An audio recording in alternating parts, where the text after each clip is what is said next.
Olá, sejam todos muito bem-vindos a mais um podcast dedicado a falar sobre empreendedorismo, liderança, gestão e negócios. Hoje eu estou aqui com, mais uma vez, meu parceiro e sócio Álvaro Belver.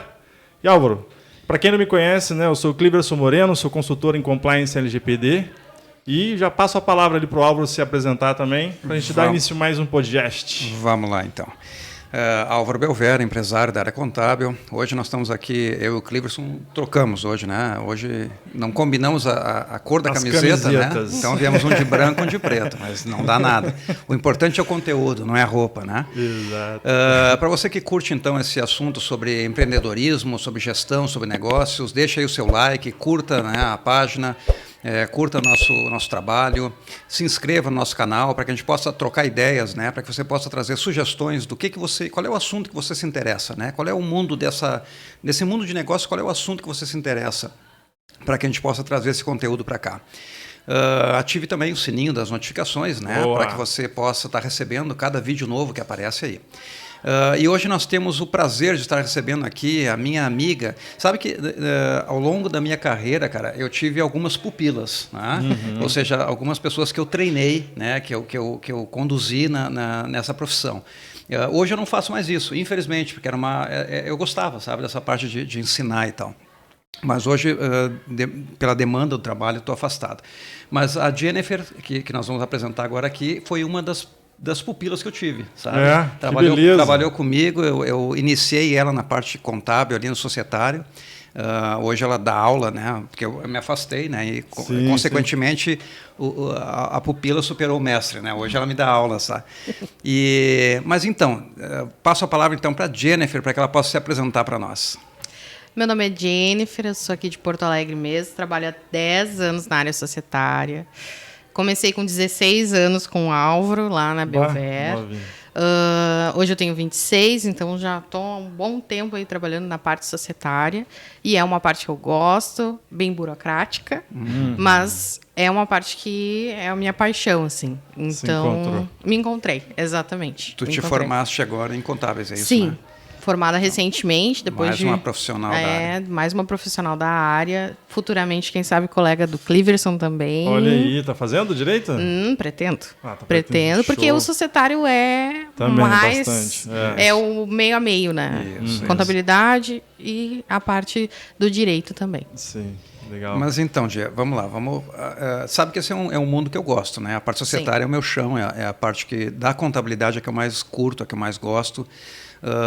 E nesse mundo de pandemia que nós tivemos agora, né? 2 anos completando de pandemia, de incertezas, né? De saber se as empresas vão continuar abertas, vão fechar. Muitas empresas fecharam, né? Mas ao mesmo tempo muita gente acabou desempregada, indo para a rua e tendo que se virar, né? E tendo que muitas vezes empreender, né? Aprender a empreender, né? Como é que ficou para a contabilidade no mundo societário isso, né? Pelo menos assim, a nível regional, né? Não podemos falar a nível São Paulo, Bahia e tal, mas a nível aqui, de Porto Alegre, a nível Rio Grande do Sul. Você notou que isso teve um crescimento, teve uma redução nessa parte societária? Como é que aconteceu? Na pandemia, eu acredito que a contabilidade foi a área que mais se expandiu, né? Porque o pessoal em casa, eles deixaram de só fazer por hobby ou muitas vezes uma renda extra, né? O doce, a venda do cosmético. E isso passou a ser a parte principal deles. Então, eles tinham que achar uma forma de se regularizar, né? E o MEI foi uma das grandes portas para isso, né? O MEI ficou muito em alta. Tanto que o governo agora está dando uma outra visibilidade para o MEI. E o pessoal começou a procurar muito a constituição de MEI, muitas vezes até um MEI que estava parado lá, encostadinho, que nem dava mais bola. Estava esquecido no fundo do baú. No fundo do baú, aí foi lá e resgatou aquele CNPJ, regularizou e deu continuidade, que dá para fazer, né? E cresceu muito. Graças a Deus a Desemprego contabilidade... Por causa do desemprego também. o desemprego... Fez a pessoa empreender. Né? Empreender. Aquela ideia que o cara tinha o plano B dele, né? O plano A era o emprego, né? O plano B era o quebra-galho, aquele que ele fazia o docinho e tal, o extra. O plano B acabou virando o plano A, né? Isso. O cara ficou desempregado e, bom, só tenho esse plano agora, é o meu plano A. E acabou investindo isso, muitas vezes abrindo a MEI, né? Tu me falaste que a MEI, agora o governo deu um enfoque mais duro, mais rígido e tal. Isso. Que, na verdade, a MEI foi criado há um tempo atrás para suprir aquela lacuna que nós tínhamos ali da informalidade da costureira, né, do pipoqueiro, daquela pessoa mais humilde, né, que tinha aquela profissão mais caseira, vamos dizer assim, e que não era formalizado, não contribuía para o INSS. A grande sacada foi a contribuição para o INSS, né? Para fins de aposentadoria e tudo mais. Mas agora eu vejo que assim, o MEI ele abriu um leque para muitas atividades, né? Tem muita gente que tem um faturamento muito alto, que a gente sabe, né? E que o cara se encaixa ali no meio. O cara, quer dizer, se encaixa. Ele não se encaixa, mas ele diz que se encaixa no meio, né? Como é que está essa relação agora do governo apertando isso? No começo, as atividades eram bem genéricas, assim. Tinha muita coisa que tu conseguia colocar dentro do MEI. Hoje não mais. Hoje é tudo bem específico, né? Então, e o governo está dando uma visibilidade. Justamente aquele pessoal que não pagava, não dava atenção à guia, porque a guia do MEI é uma guia mensal. Então, o pessoal acabava não pagando muitas vezes. Aí, quando chega lá no escritório, tem juros, tem multa. Então, essa parte dos juros da multa, dos impostos ali, agora o governo está dando uma visibilidade para isso, né? Porque não é simplesmente abrir o CNPJ e deixar tudo lá jogado. E hoje eles estão botando o pessoal também na dívida ativa. Então, teve uma campanha recentemente, né, que teve para o pessoal se regularizar, para não cair na parte da malha e tudo mais. E, aos poucos, o governo vai dando uma visibilidade para isso. Então, muita gente também... atividades que eram permitidas já não são mais. Então, hoje se procura muito a parte do motorista, do Uber, do caminhoneiro... Mas as mais genéricas foram excluídas, né? Justamente para que o empresário não desvirtuasse, exatamente, não mascarasse um faturamento que muitas vezes a gente sabe que determinadas profissões faturam muito mais do que o limite mensal do MEI, né? E o pessoal usava muitas vezes o MEI, abria o meu MEI, o MEI do meu irmão, o MEI do meu para somar faturamento. É exatamente isso. O brasileiro sempre dá um jeitinho, né, cara? É incrível isso, né, velho? Tu falaste ali da questão do motorista, do motorista de aplicativo, né? O Uber, o Cabify, 99, enfim. Esse pessoal, ele pode ser meia. Eles podem ser MEI. Existe um KNAI, uma atividade específica para eles. É um serviço de transporte municipal, né? Perfeito. Então, eles se encaixam ali. Eles se encaixam ali, né? Para fazer o acompanhamento e tudo mais. E é vantagem para o cara, o motorista de aplicativo hoje, é vantagem ele ser MEI ou ser autônomo? Como é que funciona essa carga tributária? É vantagem ele ser MEI, porque hoje o autônomo ele paga um valor maior do que o MEI. O MEI ele é uma contribuição em cima do salário mínimo, mas ele não é o real percentual, né? Então é um percentual um pouco menor, ali, né? É um percentual fixo, né? 5%, se não me engano. Se não me engano. E no autônomo não, né? O autônomo é 11%.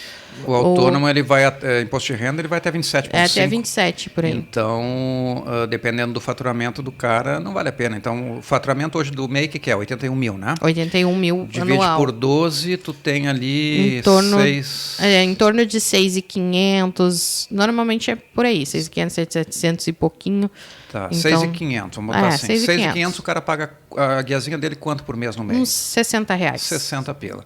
Esses 6.500, se ele for na tabela do imposto de renda, ele vai a 27,5. Vai. Então, já paga muito. Extrapolou já. Fora o INSS, né? Que o INSS para o autônomo é 20%. Então, é uma baita diferença mesmo. Vale muito a pena. Hoje, o transporte, até mesmo o transporte dessa área que está bem...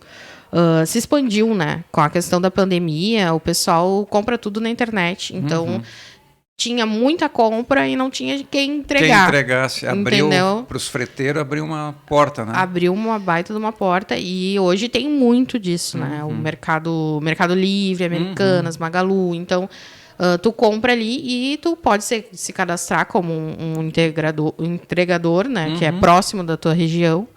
E aí tu abre o MEI, para não ficar informal. Até porque essas empresas, acho que nem aceitam informal, né? Eles vão querer uma Não, empresa, é vão querer um PJ. E aí a MEI é uma porta aberta para eles, né? É uma porta aberta. Bah. E no final das contas, tu tem como comprovar tua renda, né? E isso é uma das outras coisas mais importantes do MEI. É tu conseguir comprovar tua renda, porque tu trabalha para conquistar tuas coisas. Então, se tu não conseguir comprovar tua renda, tu não vai conseguir um empréstimo, tu não vai conseguir Casa um própria, financiamento, casa minha própria. casa, minha vida, tu não consegue. Exatamente.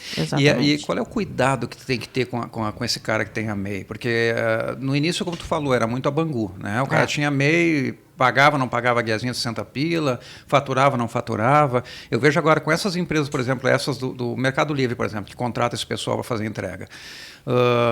Ele quer um entregador e ele vai exigir nota desse cara. Sim. E no momento que ele exige nota, não tem como tu mascarar faturamento, né? Então, e tu tem teu limite. Como é que está esse cuidado aí? Porque aquele papo do governo que a MEI não precisa de contador, MEI não precisa de acompanhamento, isso não existe, né? Isso não existe, porque hoje para tu crescer, tu vai abrir um CNPJ, tu está empreendendo, tu quer crescer. Então tu tem que ter um acompanhamento de um profissional. Então, se tu larga nas cordas, como se diz, né? Tu não sabe quanto tu tá ganhando, tu não sabe quanto tá saindo. Então, isso tudo, um profissional contábil hoje é o que ele é a assistência que ele dá ao MEI. Ele vem com uma contabilidade, acompanhando uma contabilidade, uma entrada, uma saída, um fluxo de caixa, essas coisas assim. Então, essa história de que não precisa de contador não existe, né? Não existe, porque se o empresário ele quer crescer, ele tem que ter uma parceria. E hoje o contador ele se tornou muito mais do que um guarda-livros, né? Que antigamente falava. Ele é um parceiro, né? Ele é um administrador, é uma gestão financeira, né? Que a gente faz também. Então, o contador é essencial. Eu quero crescer, eu sou empresário, eu sou MEI, eu quero crescer, eu tenho que ter o apoio de alguém. Perfeito. E o contador, é o papel do contador hoje. E deixa eu perguntar uma coisa, além desse negócio, a questão do benefício também, tem uns benefícios até previdenciários também, né? Quando tu... O que tu tem? Eu sei pouco, né? Sou advogado, mas sei pouco do MEI, assim.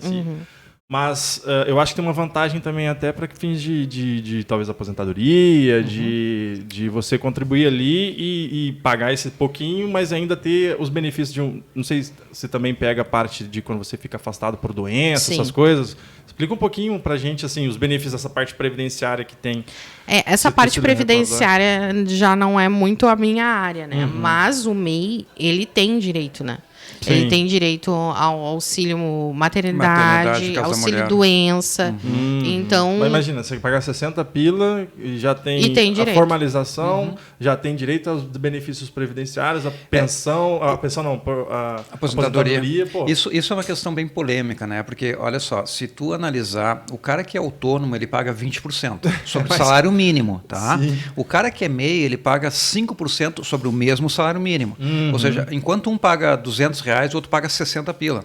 No final de uma carreira toda, os dois se aposentam e ganham a mesma coisa. A mesma coisa. Entendeu? Sim. Mas e o faturamento de um era maior que o... Não necessariamente. Os dois ganhavam um salário mínimo, os dois contribuíam por um salário mínimo, só que um pagava 20 e outro 6. Ou 5, perdão. Né? Durante uma vida toda, nisso, e os dois ganharam a mesma coisa. Todo sentido. Né? Então, é meio lógico isso, né? Mas, enfim, governo é governo. Mordendo sempre, né? Mas, enfim, Gê, tu participa... É justamente por isso que tem que procurar um profissional contábil, né? Porque eu leigo... Para fazer esse planejamento. Exatamente. Né? Eu vou lá, vou pagar meu carnezinho do INSS, né? Que muita gente tem ainda. Tem. Um papelzinho marrom, né?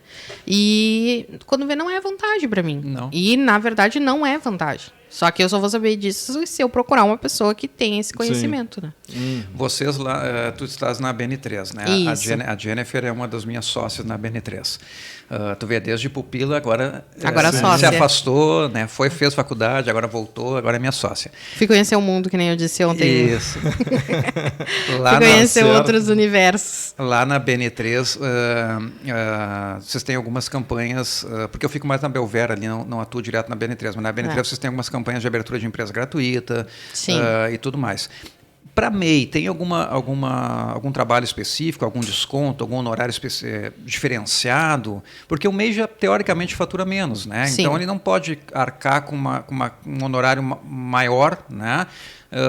Como uma empresa normal, digamos assim, né? Uma Sim. empresa que não é MEI. Não, o nosso honorário para o MEI ele é diferenciado, ele é um valor de mercado, né, Perfeito. para prestar essa assessoria de contabilidade, emissão de nota fiscal, muitas vezes que a pessoa não tem tempo, é ela sozinha. Não, às Ela vezes- está fazendo o trabalho. Nem então, sabe, às vezes, né? muitas vezes não tem acesso a um computador, não tem como emitir uma nota fiscal.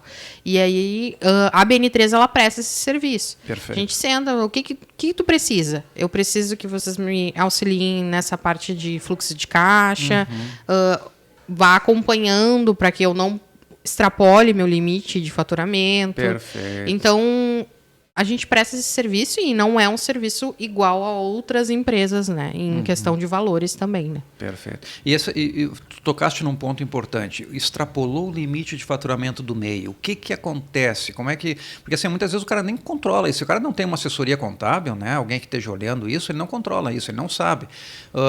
E aí ele extrapolou o limite. O que ocorre quando extrapola o limite da MEI? Quando eu extrapolo o limite, eu deixo de ser o MEI, né? Eu ainda e passo a ser uma tributação no Simples Nacional e eu tenho que pagar muitas vezes até retroativo meu imposto. Depende muito da situação, né? Mas dependendo tem casos e casos, eu tenho que pagar retroativo ao início do ano. Então, sim, depende de quando tu extrapolou, depende né? de quando, como, Perfeito. em que situação que aconteceu aquilo. E aí eu vou pagar juros e multa, então é um investimento, muitas vezes, é muito dinheiro talvez para mim nesse mês, né? Mas não, tu tem que pensar mais adiante, porque é um investimento que eu não vou, depois tu vai pagar juros e multa, vai pagar para um lugar que tu não sabe para onde vai, muitas vezes. A conta se torna cara, né? A conta sai cara depois. Eu sempre digo que a pessoa que abre uma empresa, ela tem que entender que ela tem um filho. A PJ já diz, né? PJ, a pessoa jurídica, assim como tem a PF, a pessoa física. Sim. Então, tu tem que ter esse controle, né? Assim como tu cuida da tua pessoa física, tu tem que cuidar da pessoa jurídica. É um outro ser que veio ao mundo e que tu tem que cuidar, que tem que acompanhar. Mas assim, a gente não está, às vezes, preparado para isso, né? Por exemplo, o cara que faz esses fretes para o Mercado Livre. O cara não tem essa mínima noção que tem que cuidar faturamento, que tem que tirar nota, como tira a nota, qual é o portal, como é que faz, como é que acontece. Então, se tu economiza, uma economia burra que a gente diz, né? Tu economiza, né, num serviço de assessoria contábil, e aí quando extrapola, tu paga isso 10 vezes mais, porque tu quis fazer uma economia, né? E nessa questão da MEI, a MEI também não é só... porque o Sebrae vende uma ideia que a MEI tu vai lá no portal, né, do empreendedor e tu abre sozinho a tua MEI e tu sai trabalhando e era isso. E muitas vezes a gente manda o cara lá no Sebrae para tirar a prova real, né? Lá no escritório a gente não abre MEI, por exemplo, né? É diferente da BN3. Isso.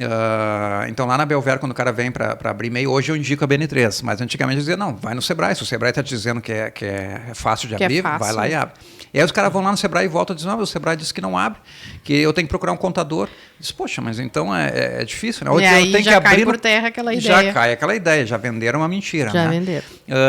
E eu sei que essa questão de tu entrar no portal que eles indicam lá para poder fazer a abertura da MEI, tem muito portal picareta no mercado, né? Tem. Com a cara da Receita Federal, né? Tu entra e tu pensa que está no portal do governo e não é, né? Aí tu entra lá, bota todos os teus dados. Muitas vezes tu não sabe nem aonde tu tá colocando teus dados, né? E por fim, tu ainda gera um boleto. Tu sai pagando um boleto. E acontece muito, né? O pessoal vai lá, eu sei fazer. Eu vou dar conta, porque hoje em dia o pessoal é acelerado, né? Sim. E acontece aí, já paguei teu boleto. Eu disse, mas que boleto? Nem te mandei boleto, não. Aí tu nem me passou teus dados ainda. Não, mas eu paguei. E agora? Agora não tem o que fazer, né? Foi pago e a gente não sabe para onde vai. Polícia agora. Pra polícia. Tu sabe que todas as experiências que eu tive com esse portal, que são, olha, foram várias, né? Nenhuma delas se concretizou a abertura da MEI. Todas Não. tinham problema ou faltava Isso do próprio governo? Não é. Sim, as É um fraudulentas. cara fraude. é um cara que mascara o portal ali, deixa com a cara do governo. Eu, quando entrei, eu olhei isso, isso aqui é o portal do governo. Depois eu fui ver que não era. É bem Os caras parecido. geram, Sim. porque a abertura também é gratuita, entendeu? Sim, e os sim. caras geram boleto de 200 pila para te pagar. E aí tu vai ver, e os caras não conseguiram tirar MEI. Ou Não. falta um código, ou falta o código GOV, sempre falta alguma coisa. E o cara não consegue Aconteceu tirar. recentemente, ele disse, eu já paguei teu boleto. Qual é a previsão do CNPJ? E eu disse, mas o senhor ainda nem me mandou os seus documentos. Sim. Mas eu fiz, ele disse. Aí que eu fui explicar. Até tu explicar, né, pra pessoa que existe muita fraude. E aí o que eu vou fazer, né? Aí ele me mandou os documentos, acabou que. Não sei se ele vai reaver esse valor, acredito que Eu não. acho que não, é. Porque é um valor consideravelmente baixo, né? Mas faz a diferença para algumas pessoas. E o que a gente vai fazer, né? Então, por isso que tem que procurar, muitas vezes, a contabilidade, ela é um mundo, assim, que eu conheço o Álvaro, e aí eu indico, eu vejo o serviço, então, é muito no boca a boca hoje em dia, né? Perfeito. Hoje em dia, Na não. confiança, Na né? confiança, né? Porque, querendo ou não, tu tá abrindo a tua vida para o contador, né? Mostrando o CPF e tudo. Então, é um trabalho de confiança, né? Tu tem que confiar. Então, jogar na internet, muitas vezes, é arriscado. É complicado. Né? É arriscado. E saindo do mundo da MEI, então, tá? Vamos dizer que o cara não... Porque a MEI tem algumas categorias que não se encaixa ali, né? Sim. Como profissionais liberais e tal. Saindo dessa ideia do mundo da MEI, as empresas, vamos chamar gerais, né? Também houve crescimento no mercado nesse mundo de pandemia ou não? Ou foi só essas pequenas empresas que cresceram? Teve um crescimento, né? Não tão expressivo quanto a MEI, mas teve sim. Aconteceu muito também de MEIs antigos ocorrer a transição para uma empresa normal, né? Porque tu pode fazer isso. Eu já tenho um CNPJ de MEI, que é um CNPJ antigo, que já tem um tempo de mercado, e eu posso transformar esse CNPJ em uma empresa normal, né? Permanecendo na tributação de Simples Nacional, mas entrando como um empresário individual, uma limitada unipessoal. Então, eu posso fazer isso. Isso aconteceu bem mais do que as constituições, né? As constituições continuaram o seu fluxo normal. Perfeito. Né? E só a MEI que deu uma disparada. A MEI que deu uma disparada, assim. Perfeito. Que o pessoal começou a procurar bastante. E nessas empresas gerais, vamos colocar assim, fora da MEI, né? MEI, microempreendedor individual. Depois nós temos ali o empreendedor individual, né? Vamos tirar o M da frente. É empresário individual. Nós tínhamos, eu falando já no passado, porque está para ser extinto, até tu pode melhorar isso para nós, esse comunicado. Depois vem a Eireli, né? Sim. Depois vem a limitada e agora, por último, a limitada unipessoal. Claro, depois tem as associações, mas aí é outro universo. Mas ficando nesse nicho de mercado, nós temos a empresa individual, a Eireli, que aí tu pode explicar para nós o que está acontecendo com a Eireli, e a limitada unipessoal. Todas são pessoais, né? Ou seja, é um cara só, ele não tem sócio, nenhuma dessas aí. Qual a diferença dessas? Como é que o empresário chega lá e diz, onde é que eu me enquadro? Ou qual a melhor para mim? Como é que vocês orientam para ele? O empresário individual, ele foi um dos primeiros, na verdade, que surgiram, né? Junto com a limitada, né? E o empresário individual, ele confunde os bens pessoa física com os bens pessoa jurídica.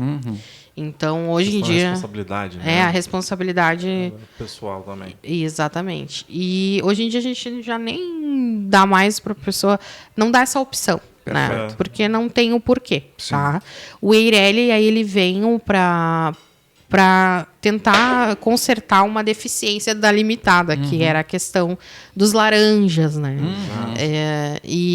Mas a Eireli veio com uma exigência de 100 vezes o salário mínimo de capital social. Então, muita gente não conseguiu se enquadrar nessa realidade, né? E aí, agora, o governo, depois, analisando toda essa situação, eles liberaram o limitado unipessoal, né? Que hoje eu posso ser uma empresa limitada sem ter que colocar um laranja, sem ter que ter um sócio. Convidar o meu irmão, muitas vezes a minha esposa para limitada, né? Perfeito. Porque às vezes as pessoas nem trabalhavam, muitas vezes. Tinha uma cota. Uma, exatamente. Era só para poder... R$1. R$1, exatamente. Eu me lembro que no escritório a gente abria muito isso, principalmente para representante comercial, para pessoas que prestavam serviço para a empresa. Por quê? Porque a empresa individual, como ela dava vínculo trabalhista, porque ela era individual, misturava patrimônio, né? Então, muitas vezes o cara entrava como representante comercial numa empresa, ficava lá 10 anos trabalhando, como PJ, dando nota, botava na justiça e ganhava como se fosse vínculo. Férias, 13º, INSS, fundo de garantia, tudo que ele não recebeu, né? Mas era uma PJ e dava nota, não interessa, era empresa individual e misturava as pessoas. Entendi isso como se fosse uma fraude, né? Pejotização. Exato. E aí o que aconteceu? As empresas começaram, não, eu te contrato, mas tem que ser PJ e tem que ser limitada. E aí os caras iam atrás do laranja, né? Botava a mãe, o pai, o papagaio, o tio, alguém que pudesse ter uma cota para ele ser uma limitada e poder pegar aquele emprego, né? E aí tinha muito disso. E a Eireli é um modelo português, né? Foi adaptado, porque a Eireli vem suprir essa lacuna, né? Sim. E aí, como o Brasil não tinha essa ideia de como é que nós vamos fazer, eles copiaram o modelo português. Que a gente chama, brinca com os portugueses, né?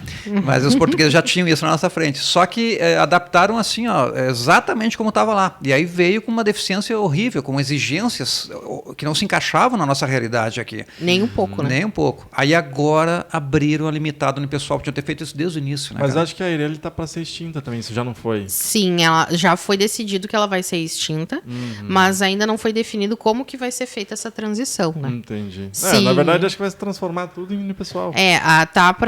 A princípio diz que a junta vai fazer essa transição automática. Mas não se sensato, sabe, né?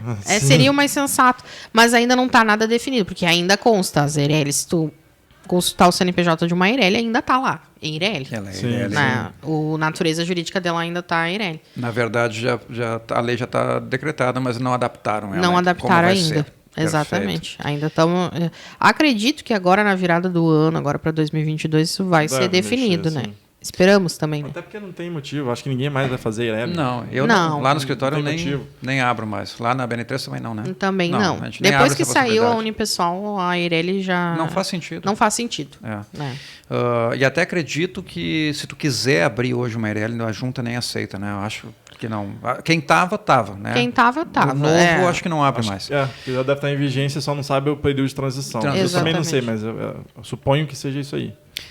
Me diz uma coisa, o Álvaro chegou lá na BN3, tá? E ele quer abrir uma empresa. Quais são as maiores dificuldades que vocês têm para poder montar essa empresa para o Álvaro? O que o Álvaro teria que saber antes de chegar na BN3? Ou orienta o pessoal de casa, o pessoal que está nos assistindo, que está pensando em empreender, está pensando em abrir uma empresa. Ele acha que é só chegar lá na frente do contador e dizer, quero abrir uma empresa. Como é que funciona? E aí, como é que funciona? O que ele tem que saber antes de chegar no contador? A primeira coisa que a gente pede para o pessoal são, no mínimo, umas 3 opções de nome. Porque ele tem que ter uma razão social, né? Ele pode ter um nome fantasia, que é um nome comercial, mas ele tem que ter uma razão social conforme a legislação. Perfeito. Então, tem uma regra para isso. Tem uma regra para isso. Tá. Então, isso vocês adaptam a gente lá, porque explica, o cara não vai saber, né? Explica para ele, como que tu vai fazer a tua razão social. Perfeito. Mas eu preciso de 3 opções. Preciso saber mais ou menos preciso saber o valor de capital social que tu vai constituir essa empresa. Boa pergunta, tá? Como é que o cara determina o capital social dele? Como é que ele chega nesse capital social? O capital social é o investimento inicial, né? Então, eu não posso colocar um valor fictício bota 5 mil aí. Que é bem comum, né? Que é bem comum. É o que mais faz. Bota 1.000, bota 5 mil, 10 mil. O ideal é quanto que eu vou gastar para constituir essa empresa, para colocar essa padaria para funcionar? Vou gastar 30 mil reais para colocar essa padaria para funcionar.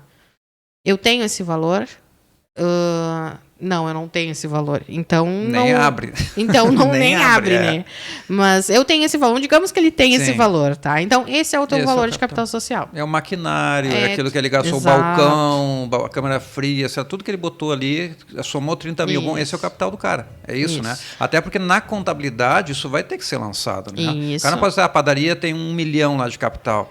Se eu gastei 30, como é que os outros...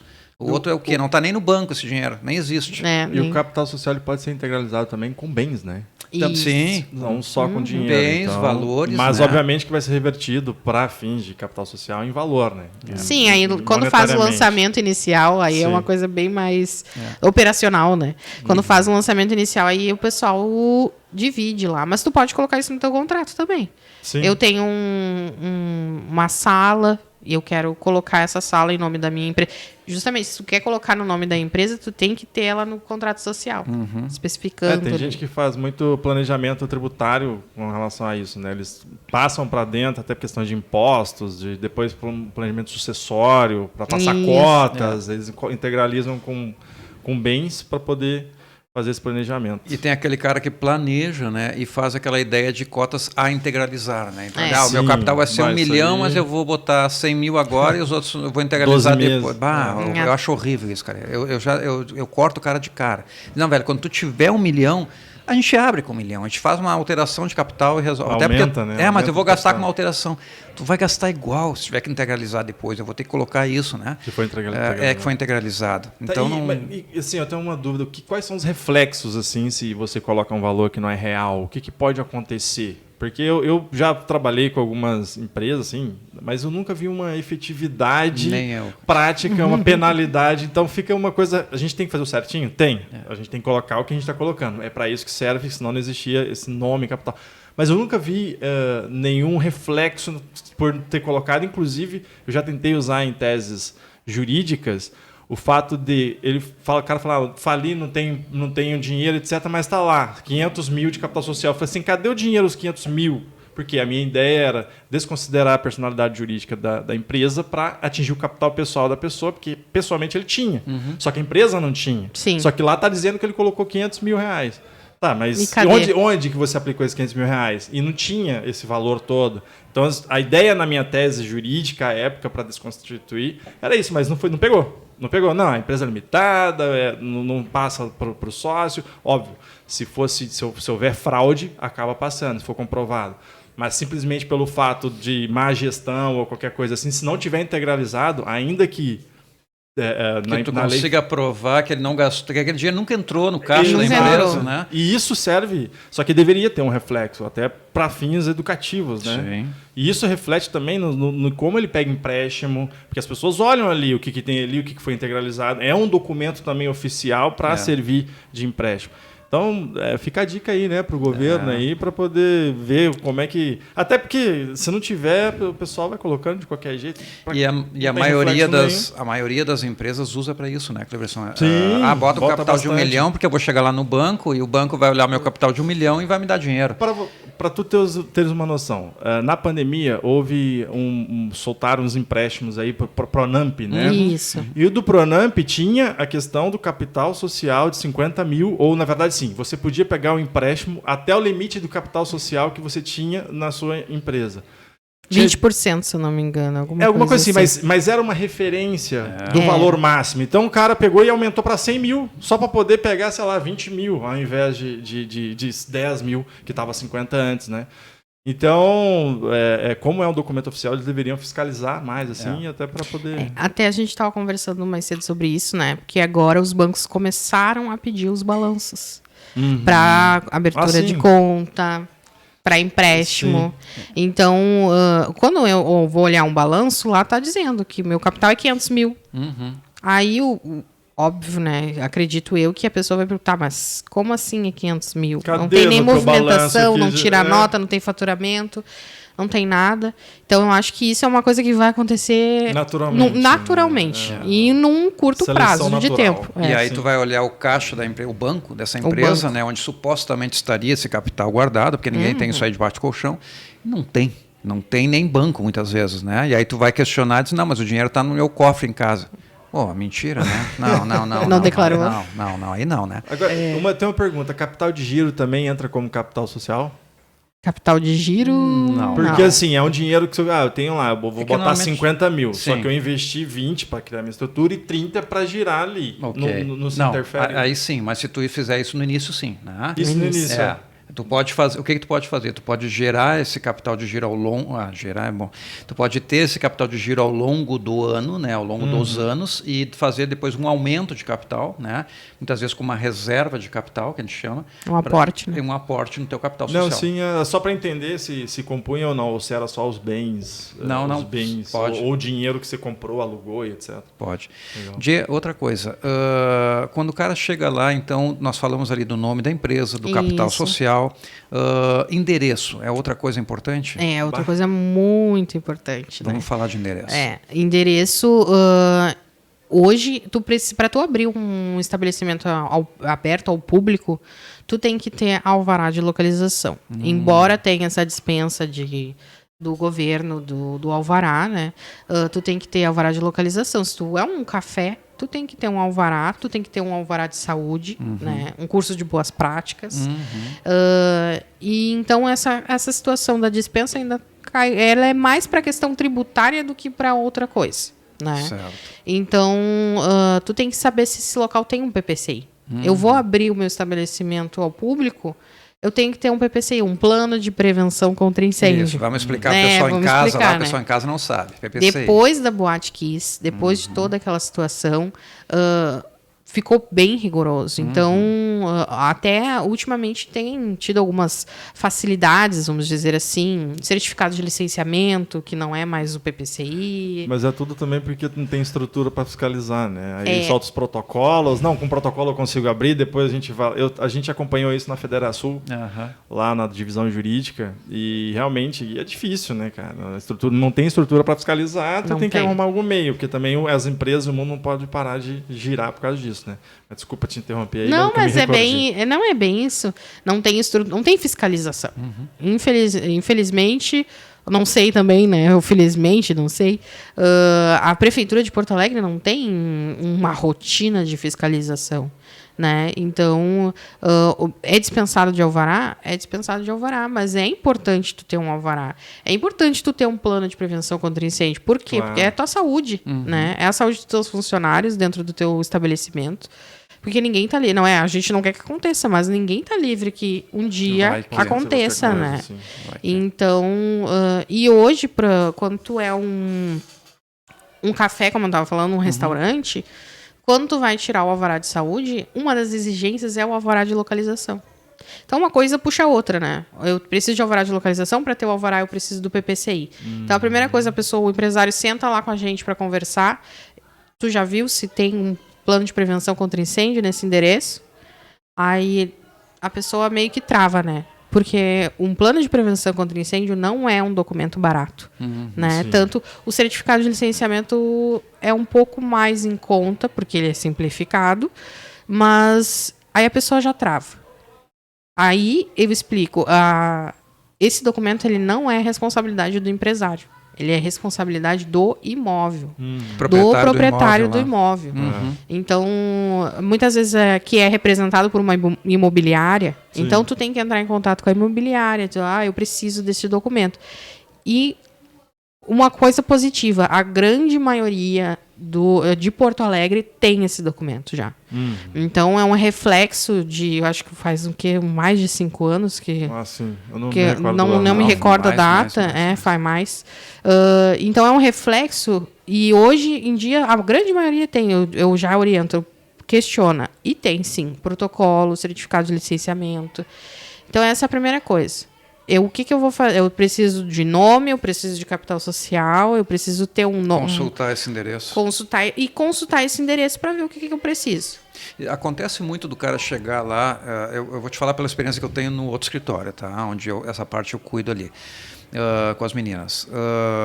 Acontece muito do cidadão chegar lá na BN3, por exemplo, eu aluguei um endereço e eu quero botar lá uma padaria.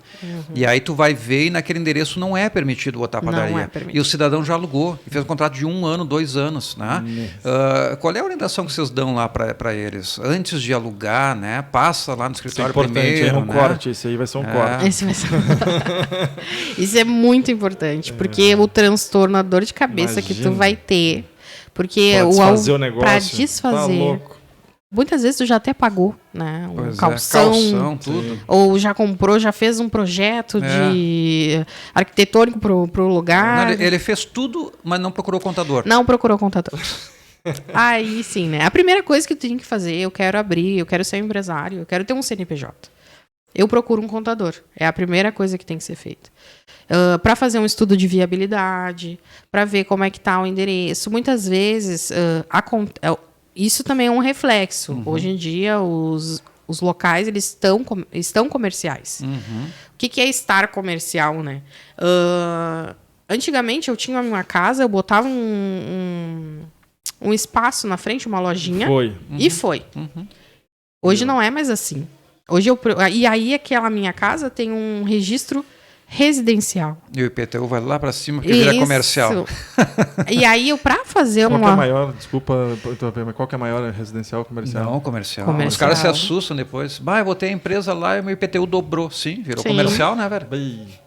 A ideia é que tu tem um poder aquisitivo maior para pagar aquele IPTU. Mas não é nem isso, né? Muitas vezes eu tenho que, para mudar esse registro, eu tenho que ter um arquiteto, eu tenho que ter um engenheiro, né? Então, eu tenho que fazer um pedido na prefeitura. Então, são N coisas, né? Hoje em dia, é difícil de encontrar. Um estabelecimento que oferece um aluguel, né? Uma sala comercial, e ela não tem um PPCI, porque eles já sabem que eles vão precisar o empresário que está alocando vai precisar desse documento para poder dar seguimento ao seu CNPJ, a sua forma de tributação pelo Simples. Então, é um assunto que vai além. Tu me chamou a atenção de um outro ponto agora que eu vejo que é muito comum. As pessoas estão abrindo empresas muitas vezes nos apartamentos. Né? Então, é a minha residência e eu tenho uma e-commerce e eu vou botar naquele apartamento e tal. E muitas vezes o cara não consegue nota fiscal, não consegue isso, o ICM complica, aqui do estado, pelo menos falando a nível regional. Tá? Nós temos uma barreira, uma dificuldade com isso aí, né? Agora eu vi que está um pouco mais brando. O ICM está começando a entender que a pandemia, e-commerce, mas assim, pelo menos eu estou falando de coisas de 2 anos atrás, antes de pandemia, nós tínhamos umas barreiras, né? Como é que está essa situação para abertura em apartamento? Era uma barreira bem grande, na verdade, né? Porque a pessoa abria num apartamento e vendia, botava no CNPJ comércio atacadista. E aí o ICM não passava de jeito nenhum, porque como é que tu é um comércio atacadista se tu tá num apartamento? Não tem. Só que o e-commerce hoje, eu vendo, mas o estoque não é meu. Né? Sim. Então, mas sentei várias vezes lá na frente do fiscal. Deixa ele explicar o que acontece. E aí ele disse, mas a nossa legislação... Mas a nossa legislação não é atualizada. Né? Isso que o fiscal do ICM me falou. Sim, ele até entende. Ele até entende. Mas não tem como adequar. Aí, na época, agora melhorou 100%, né? Mas na época tu tinha que fazer uma carta, tu tinha que tirar foto do local, mostrar que realmente tu não tinha um estoque. Tu não tinha umas caixas no meio da tua sala, né? E aí eles liberavam, né? Meio assim, não querendo liberar, né? Mas com a pandemia, tudo virou digital. Então, aceleraram muita coisa. Então, é outra realidade, né? E hoje também a gente faz todos os esclarecimentos, tudo ali no portal. Então, sai a inscrição estadual, porque a gente... Dá um pouco mais de trabalho, mas sai. Dá um pouco mais de trabalho, mas sai. Certo. Né? Deixa eu voltar uma casinha lá para as MEI de novo, tá? Que agora nós começamos a falar de CM, eu lembrei de outra coisa. A MEI tem um grande problema, que ela não tem inscrição estadual. Não. Consequentemente, ela não tem nota fiscal, né? Ela é isenta, ela não tem nota fiscal do Estado. Mas a maioria dos e-commerces que são MEI, né? Tem que vende pela internet, tem que entregar esse produto e não pode entregar sem nota, né? Como é que ele vai lá no correio postar uma caneca que ele vendeu e não vai tirar uma nota fiscal? Sim. Embora a gente saiba que tem, enfim, né? Mas enfim, o correto, o mundo ideal seria que ele mandasse essa caneca com nota fiscal. Mas ele é uma MEI e ele não tem inscrição estadual. Ele consegue tirar nota fiscal? Tem uma declaração de produto, que é o dos Correios. Que eles usam. Mas o correto não é esse, né? Muita gente exige a nota fiscal. E o MEI ele pode tirar uma nota fiscal no portal do Cefaz. Que tem um programa gratuito, ele vai lá, coloca os dados do CNPJ do MEI dele e faz a emissão da nota e consegue enviar esse produto por correio, né? Antes disso, também tem essa questão da declaração de produto, mas eu acredito que tem um limite, é outra situação. Dependendo do valor, não dá para enviar o produto sem ter a nota fiscal. Né? Seu produto então ele vai lá, tira no site, faz pelo portal. Esse serviço a gente também faz, né? Então senta lá com a gente vai conversar e vai definir o que vai orientar ele da melhor maneira possível. Porque na prefeitura é diferente, né? A prefeitura te fornece nota fiscal, né? Normal tu tem inscrição, municipal, então tu consegue tirar nota, né? Diferente do estado. Vamos voltar de novo lá para frente, lá para o mundo ideal do cidadão que vai sentar na tua frente lá e vai abrir empresa. Sim. Eu acho que uma outra dificuldade que tem muito também é a questão do objeto, né? Porque muitas vezes a pessoa chega lá com um objeto, eu quero abrir uma padaria, tá? E aí ele mas o que tu ia fazer? É padaria. Aí tu vai lá e abre a padaria. Aí daqui a um tempo ele volta e diz, olha, além da padaria eu quero botar uma bomboniera ali, um cafezinho e tal. Aí tu faz uma alteração e bota. Aí daqui a mais 2 meses ele volta, olha, além da padaria e da bomboniera eu queria botar que eu sou uma fábrica e indústria de pastel. Aí tu vai lá e transforma numa fábrica, indústria de pastel. Aí daqui a pouco ele volta só um pouquinho. O que o senhor quer fazer? Não, na verdade eu quero fazer tudo isso aqui. Ó. Ele traz uma lista de tudo que ele planejou na vida dele para fazer quando ele tivesse o início do projeto da padaria dele. Mas por que tu não fez isso antes? Na primeira vez que tu sentou aqui. Gastando que aí eu abria o leque para você, né? De tudo que você precisa de fazer, nem que você não vá desenvolver no futuro, né? Sim. E você abre e gasta uma vez só, né? Isso acontece muito lá também na BN3? Na BN3 acontece também. Mas eu sempre procuro explorar mais. Se a pessoa senta comigo e fala assim, eu quero ser uma padaria. Tá, mas o senhor não vai fabricar o seu pão? O senhor não vai fabricar um bolo? E aí entra na questão dos quinais. O senhor não vai vender um suco, uma cerveja, um café? Porque tem quinais específicos para cada atividade. Não é só a padaria, né? E então a gente tem que instigar o empresário para ele... Dele. Exatamente. E já pensar lá na frente. E mais adiante. Senhor, qual é o seu projeto? Eu quero mais adiante colocar sorvete, uma maquininha de sorvete. Então, para que a gente encontre os quinais corretos para não ficar toda hora fazendo uma alteração. O que não é ruim para nós, né? Porque convenhamos, a gente vai ganhar em cima, né? Mas convenhamos, se tu vai prestar... eu parto do seguinte pressuposto, né? Se tu senta na frente do contador e ele te orienta desde o início certinho para que tu gaste o menos possível, né? Ele já te passa confiança. Sim. Se ele começa a te esconder as coisas, pensando esse cara vai voltar depois para alterar, eu vou comer mais um pouquinho nele, né?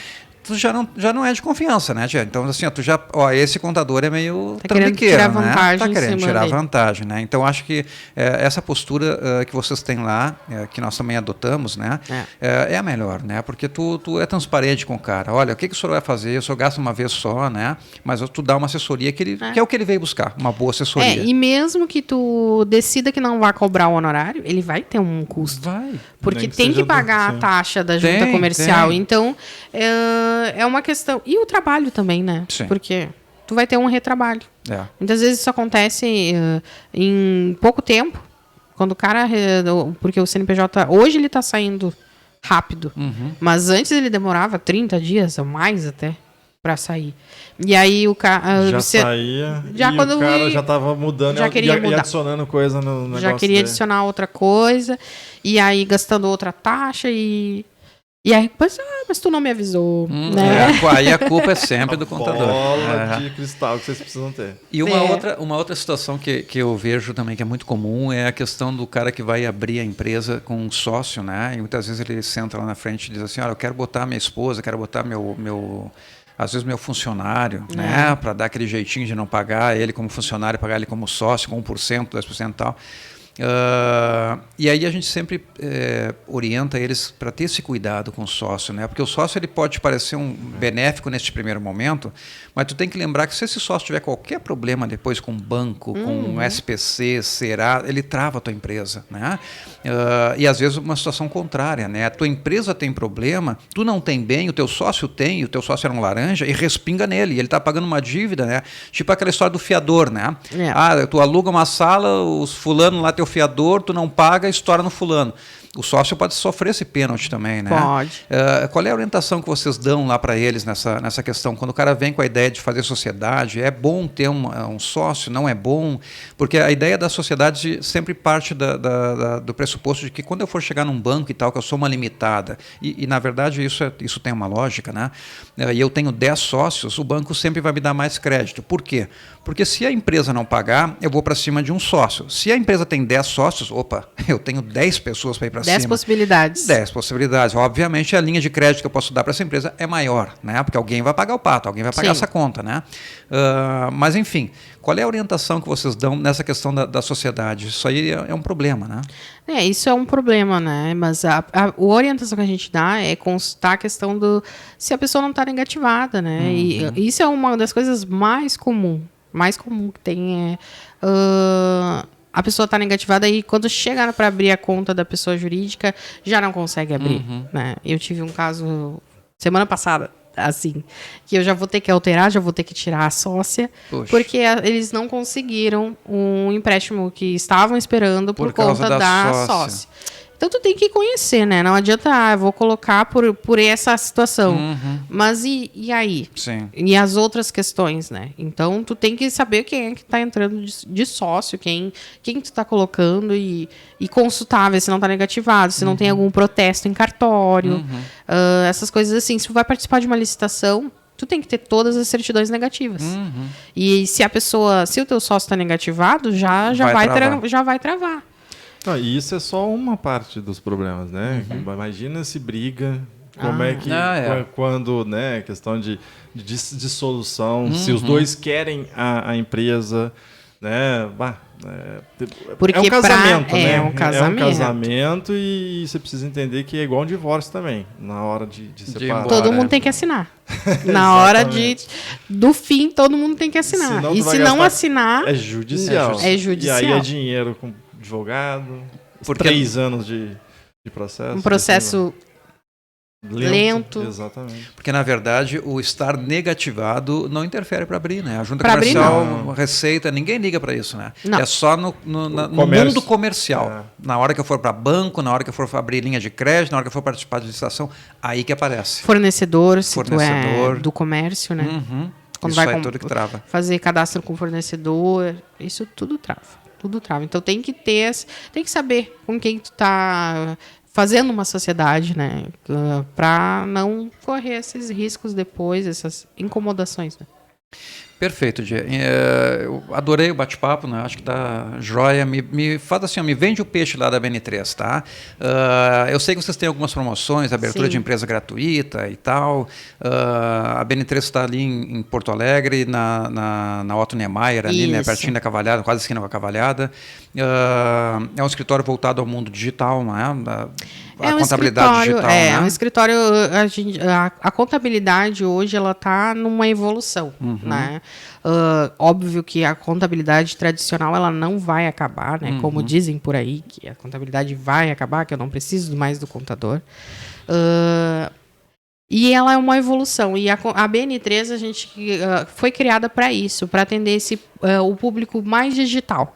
Né? A gente tem uns parceiros que são um pouco mais tradicionais, né? Mas a gente tem também essa contabilidade até por uma questão de custo-benefício para o empresário, né? Então, apesar de ser uma contabilidade digital, ela tem um atendimento diferenciado. Porque ela vem de um ensinamento tradicional. E isso é um diferencial mesmo, do que você pegar uma empresa aí que tem um site na internet, você faz o cadastro, mas você tem que digitalizar a documentação, colocar para dentro da plataforma. Então, na verdade, você não tem contador nenhum, você tem uma máquina que opera para ti. E essa é a grande diferença. E que muitas vezes não te entrega aquilo que tem que ser entregue, né? Sim, só vai descobrir depois. Só vai descobrir depois quando for quando vai precisar de um documento, de um DRE, de um balanço, vem aquela situação toda meio desconfigurada, né? E a BN3 a gente está criando justamente para suprir essa necessidade. Que precisamos ser digitais, mas ainda assim a gente precisa de pessoas trabalhando, de atendimento ao público, né? De sentar e ver o que eu preciso. Né? Não é que tu vai estar todo dia no meu escritório, até porque não tem o porquê. Né? Mas eu vou estar digital. Eu vou estar no WhatsApp, eu vou estar no chat do site. E os documentos vão estar lá na plataforma. Então, muitas vezes não conseguiu falar com o contador. E aí, mas eu tenho o aplicativo. Eu tenho o site onde eu posso pegar meu contrato, meu imposto de renda. E essa é a nossa ideia, né? Colocar isso para o mundo, na verdade, e mais para essa questão da nossa região sul, né? Que precisa de um atendimento diferenciado. Eu acho que o que fideliza o cliente é o atendimento diferenciado. Com certeza. Né? É o atendimento, é a atenção. As pessoas precisam de atenção, né? Eu gosto de dizer assim que eu não estou perdendo o meu tempo, eu estou investindo o meu tempo, sentando com aquela pessoa e definindo o que ela precisa ou não precisa, explicando o que eu preciso dela. Isso, né? Isso é importante, Isso né? é o outro muito lado importante. entender a responsabilidade que ele tem também com aquele contador, né? Que não é ele achar que é mágica, que depois o contador dá um jeitinho de resolver o problema dele, e que ele tinha que ter cumprido certas situações que ele não cumpriu, né? Exatamente. Não entregou nota, não tirou nota, saiu com o caminhão sem levar nota fiscal e tomou uma multa, e aí acha que é culpa do contador. E a culpa do contador. Sempre é culpa do contador, né?